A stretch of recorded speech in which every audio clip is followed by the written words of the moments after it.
who could not be with us this morning because she's in Austin interacting with the legislature and fighting for the resources we'll need to continue our upward trajectory.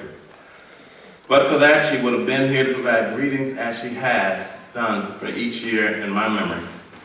Before leaving, however, she did take time out on MLK Community Service Day this past Saturday to visit several community sites. You might also be interested in knowing that Dr. Couture has supported an effort directed by the university called All Kids Alliance that hopes to elevate the educational outcomes in the East End, elevate the outcomes for mostly Hispanic students in that area. And she's also established a partnership with Third Ward Community with the same goal of helping make improvements there as well. So let's give the Chancellor a round of applause for leading by example. Under my reflections, the path to this day actually began about a year ago when I had the pleasure of experiencing Sister Outsider at a conference I attended in California.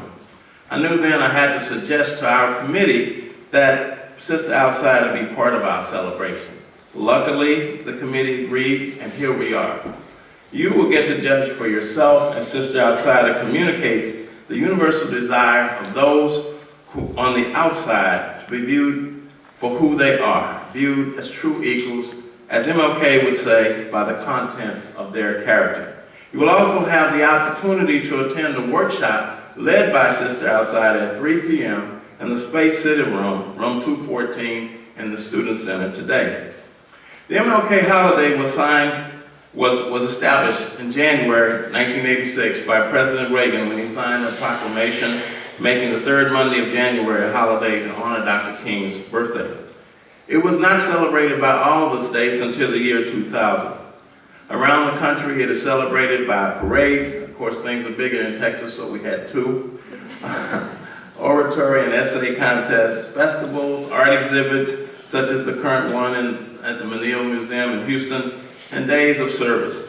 Today, however, this celebration will be done with poetry. This celebration, and I hope all the celebrations of MLK, will have three things in common. First, we want to make sure that you, the audience, learn something. Second, we want you to feel something, because emotion is very much a part of the historic civil rights struggle, very much a part of the struggle for change, and very much a part of what will motivate future action. And finally, the third thing, we hope you will be inspired. Inspired to learn more, inspired to think critically, and inspired to act in ways that make the world a better place, one with less poverty, less violence, and certainly one that is more inclusive. The history of MLK, Dr. King, is well known, but can be summarized very quickly. Son of Atlanta pastor, he was ordained precociously as an assistant pastor at the age of 18. After finishing seminary school, he returned back to the South. So he went to school in Boston. In 1955, at the age of 26, he was elected president of the Montgomery Improvement Association. That association spearheaded a boycott to protest the law that required blacks to sit in the back of the city buses. For over a year, 50,000 black people walked and carpooled to their job, school, and church. Despite death threats and a bomb thrown on his porch, Dr. King persisted and the buses were desegregated. In 1957, Dr. King organized the Southern Christian Leadership Conference, and in 1959, he traveled to India to deepen his understanding of Gandhi's philosophy of nonviolence as a method of social change. Upon his return, he threw himself into helping to coordinate interstate freedom rides. This is where college students and others would travel on buses to the South to try and use public accommodations reserved just for whites to dramatize the inequity and the segregation. While the riders were often beaten, the rides continued. In Birmingham, Alabama, one of the most segregated cities in the South, riders and their supporters were subjected to water hoses and vicious dogs. There, Dr. King was thrown in jail, from which he wrote his famous letter from a Birmingham jail responding to those who questioned his tactics and his impatience. He argued that unjust law, those out of harmony with moral law or the law of God, could be disobeyed through acts of nonviolent disobedience. We must never forget, he said, that everything Hitler did in Germany was legal. And as for impatience, he observed that the weight that has rung in his ears for years always seems to mean never for black people. Justice too long delayed is justice denied, he said.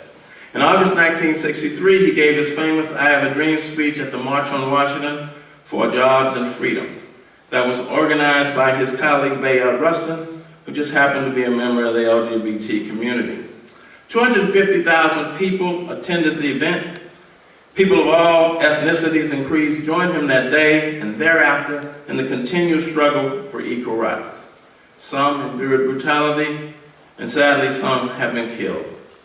Though a high price was paid, on July 2nd, 1964, the 1964 Civil Rights Act was signed into law by President Johnson with Dr. King watching over his shoulder. That law gave blacks the right to eat in restaurants and go to hotels. It also provided new protections against job discrimination. From there, the movement began to push to secure a federal law enforcing the voting rights being denied blacks throughout the South. The current movie, Selma, depicts this struggle quite well, and I encourage you to see it. To dramatize the claim, Dr. King and his supporters vowed to march from Selma, Alabama, to the state capitol in Montgomery. The first two times they tried, they were met with brutal resistance from the Alabama police and state troopers as they tried to cross the Edmund Pettus Bridge. On the third try, under federal protection, 25,000 people joined Dr. King in crossing the bridge in late March 1965. That night, a white Italian marcher was shot, Miss Viola Luiso, as she drove other marchers home. Other marchers had been beaten to death before that triumphant march as well.